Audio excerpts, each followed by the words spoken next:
चलो आज के वीडियो में आपको √5 ये जो नंबर है, आपको ये नंबर दिया है, ये नंबर आपको इरेशनल बताना है। ओके, तो ये जो क्वेश्चन है ये आपका इनडायरेक्ट मेथड का है, इनडायरेक्ट मेथड। ओके, तो आपने थ्योरम देखे, थ्योरम में दो टाइप रहते हैं, एक उसमें से रहता डायरेक्ट और दूसरा रहता इनडायरेक्ट। ओके, तो ये इनडायरेक्ट का क्वेश्चन है। इनडायरेक्ट का देखो, डायरेक्ट में क्या होता है, डायरेक्ट में आपको कोई साइड और कोई एंगल इक्वल दिखाना है। साइड और एंगल इक्वल दिखाना है तो आप पहले क्या करोगे, जो आपके पास दो ट्रायंगल है वो दो ट्रायंगल आप कॉन्ग्रुएंट दिखाओगे। ट्रायंगल कॉन्ग्रुएंट दिखाने के बाद आप उसके जो साइड और एंगल है सीपीसीटी से आप कॉन्ग्रुएंट दिखा सकते हैं, वो है आपका डायरेक्ट मेथड। ओके, और ये जो क्वेश्चन है ये क्वेश्चन आपका इनडायरेक्ट का है।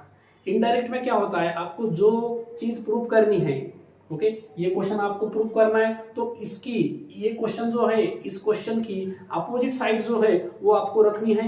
ओके, इस क्वेश्चन की अपोजिट साइड रखनी है और अपोजिट साइड में कुछ तो रॉन्ग बताना है। अगर कुछ रॉन्ग वहां पे मिला तो ये जो क्वेश्चन है इसकी अपोजिट साइड हमने देखी, ये हमको रॉन्ग मिली, तो ये जो क्वेश्चन है जो है वही सही है, यही आपको यहाँ पे बताना है। ओके, तो आपको पहले क्या करना पड़ेगा, ये जो क्वेश्चन है √5 इसको हमें इरेशनल बताना है। तो सबसे पहले √5 को हम रैशनल बताएंगे, उसकी अपोजिट साइड रैशनल है। ओके, उसको एज्यूम करेंगे, late assume that √5 is rational. देखो हमने यहाँ पे लिखा √5 कैसा है, रैशनल है। ओके, तो रैशनल नंबर है, अगर √5 रैशनल है तो कोई भी रैशनल नंबर, देखो √5 को हमने रैशनल बताया तो हम ऐसा लिख सकते हैं कि √5 इज इक्वल टू a/b, क्योंकि कोई भी रैशनल नंबर a/b के फॉर्म में रहता है। ओके, तो ये जो √5 है इसको हमने रैशनल बताया। रैशनल मतलब कैसा होता है, देखो ये 2/3 ये जो नंबर है ये प्योर रैशनल नंबर है। अगर हमने यहाँ पे ऐसा लिखा 8/14, ये रैशनल है क्या, ये नहीं है रैशनल। इसमें कॉमन 2 है, इसको डिवाइड करेंगे 2 4 चा 2 7 चा, तो ये जो निकला है 4/7 ये आपका रैशनल है, लेकिन ये रैशनल नहीं है। ओके, रैशनल का मतलब वो जो दो नंबर है, न्यूमरेटर डिनोमिनेटर, वो दो नंबर है उनको किसी भी नंबर से डिवाइड नहीं होता। ओके, वो कैसे रहते हैं, वो आप आपस में को प्राइम रहते हैं, को प्राइम। ओके, चलो हमने यहाँ पे पुट कर दिया कि √5 इज रैशनल, तो √5 a/b के फॉर्म में रहेगा, इसके इक्वल में रहेगा। ओके, यहाँ पे लिखेंगे a and b आर को प्राइम। देखो a and b आर को प्राइम। को प्राइम का मतलब क्या है, a और b में कुछ भी कॉमन नहीं है, मतलब ये ऐसे है 2/5 ऐसे है, इसको और इसको डिवाइड नहीं हो सकता, इसको बोलते हैं ये दोनों को प्राइम है। इन दोनों में कुछ भी कॉमन फैक्टर नहीं है, खाली 1 तो कॉमन रहेगा हर एक नंबर में। हमने यहाँ पे रख दिया कि √5 रैशनल है तो ये a/b के इक्वल आएगा। ओके, इसको सिंप्लीफाई करेंगे तो ये क्या मिल जाएगा, अब देखो ये b इधर आ गया, √5 time b is equal to a। Okay, और अब क्या करना है, हमें ये जो रूट जो है 5 का ये निकालना है। रूट निकालने के लिए हम स्क्वेयरिंग करेंगे, स्क्वेयरिंग बोथ साइड। देखो हमने यहाँ पे स्क्वेयरिंग की तो ये √5b इसका स्क्वायर और ये a इसका भी स्क्वायर हो गया। यहाँ पे लिखो स्क्वेयरिंग बोथ साइड, हमने दोनों साइड की स्क्वेयरिंग की। यहाँ पे स्क्वेयरिंग की तो ये रूट और 5 आएगा, यहाँ पे बचेगा खाली 5 और b जो है b का square b square is equal to a square. Okay, अब ये जो नंबर है आपका, इसको नंबर देंगे 1। नंबर 1 इक्वेशन नंबर आपका शो कर रहा है कि a square is divisible by 5। यहाँ पे हम लिखेंगे a square is divisible by 5। Okay, तो a जो है a square equal to 5 time b square है।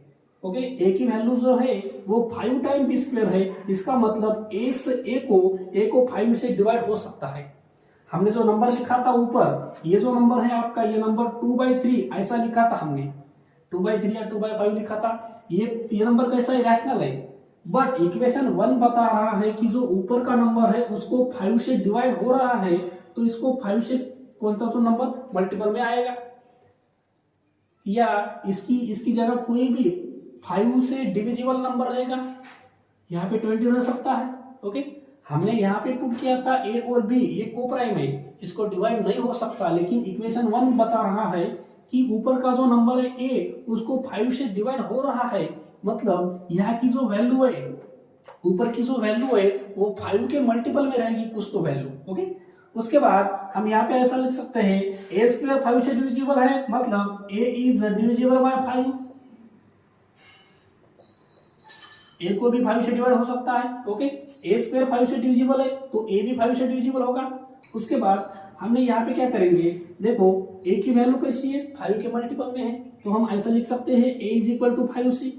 यहाँ पे लिखेंगे सी इज एनी इंटीजर, सी कोई भी इंटीजर रहेगा। ओके, चलो ए की जगह 5c पुट करना है आपको, तो ये नीचे आएगा 5b square is equal to, ये ए की जगह हम 5c यहाँ पे पुट कर रहे हैं, तो ये स्क्वेयरिंग है, तो ये 5c ब्रैकेट स्क्वायर, ये सॉल्व किया 5b square is equal to 25 times c square, इसको लेस कर दो, 5 1 सा 5 5 सा 25, यहाँ पे मिल रहा है कि b square is equal to 5 times c square. Okay, अब इसको नंबर 2 देंगे, इसको नंबर 2, ये नंबर सेकंड स्टेटमेंट है। ये जो सेकंड नंबर का स्टेटमेंट है ये बता रहा है कि b square is 5 time c square, मतलब b स्क्वायर को 5 से डिवाइड हो सकता है। यहाँ पे लिखेंगे b square is divisible by 5।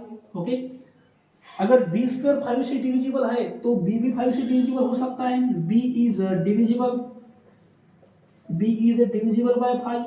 Okay, तो यहाँ पे देखो स्टेटमेंट नंबर फर्स्ट, ये जो फर्स्ट स्टेटमेंट था, फर्स्ट इक्वेशन था, ये आपको बता रहा है कि ऊपर का जो नंबर है ए, ऊपर का जो ए नंबर है ए, इसको 5 से डिवाइड हो सकता है, इसका मतलब ऊपर की वैल्यू 5 के टेबल में से कुछ भी होगी, मैंने यहाँ पे 20 रख दिया। और इक्वेशन नंबर 2 ये आपको ऐसा शो कर रहा है कि B square is 5 times C square, मतलब बी को भी 5 से डिवाइड हो रहा है, जो नीचे की वैल्यू है उसको भी 5 से डिवाइड हो रहा है, मतलब इसकी जो वैल्यू है ये 5 के टेबल में से कुछ भी रहेगी, यहाँ पे मैंने रख दिया 25। ओके, ये ऊपर का नंबर और नीचे का नंबर इन दोनों को 5 से डिवाइड हो रहा है, ऐसा ये बोल रहे हैं। कौन बोल रहे हैं? इक्वेशन नंबर फर्स्ट और इक्वेशन नंबर सेकंड ऐसा बोल रहे हैं। लेकिन हमने एज्यूम क्या किया था? हमने एज्यूम किया था कि √5 जो है वो रैशनल है और ए और बी ये दोनों को प्राइम है। हमने इसको रैशनल एज्यूम किया था, इसका मतलब इसका ये जो रैशनल नंबर है ये equal to A upon B है, और ये जो ए अपॉन बी है ये को प्राइम है। को प्राइम का मतलब क्या? इन दोनों में कुछ भी कॉमन नहीं है, इनको डिवाइड नहीं हो सकता है। लेकिन 1 और 2 नंबर 1 इक्वेशन नंबर 1 और 2 ऐसा कह रहा है कि ऊपर का और नीचे का जो नंबर है इसको डिवाइड हो रहा है 5 से, इसको और इसको 5 से डिवाइड हो रहा है, 5 4 सा 5 5 सा 25। ओके, तो यहाँ पे हमने जो रखा था उसके अपोजिट यहाँ पे हमने जो रखा था इसमें कुछ तो हमको यहाँ पे गलत मिल रहा है। हमने यहाँ पे रखा था कि ए और बी कैसे है? को प्राइम है, उसको डिवाइड नहीं हो सकता है, और इक्वेशन 1 और 2 ऐसा शो कर रहा है कि इन नंबर को डिवाइड हो सकता है। ओके, तो ये गलत है। ओके, तो हमको यहाँ पे लिखना है फ्रॉम फर्स्ट एंड सेकंड से। हमने फर्स्ट और सेकंड स्टेटमेंट से यहाँ पे देखा कि 5 is a common factor of both A and B. देखो 5 इज अ कॉमन, 5 कैसा है? कॉमन फैक्टर है of A and B. A and B का 5 जो है वो कॉमन फैक्टर है। अगर ए और बी का 5 कॉमन फैक्टर है तो ए और बी ये को प्राइम नहीं हो सकते। हमने यहाँ पे लिखा ए और बी कैसे को प्राइम है, और यहाँ पे 1 और 2 से हमें ऐसा मिल रहा है कि ए और बी को प्राइम नहीं है, तो ये रॉन्ग है। तो यहाँ पे लिखना है therefore our assumption that √5 is a rational is wrong। ये wrong है, ये गलत है।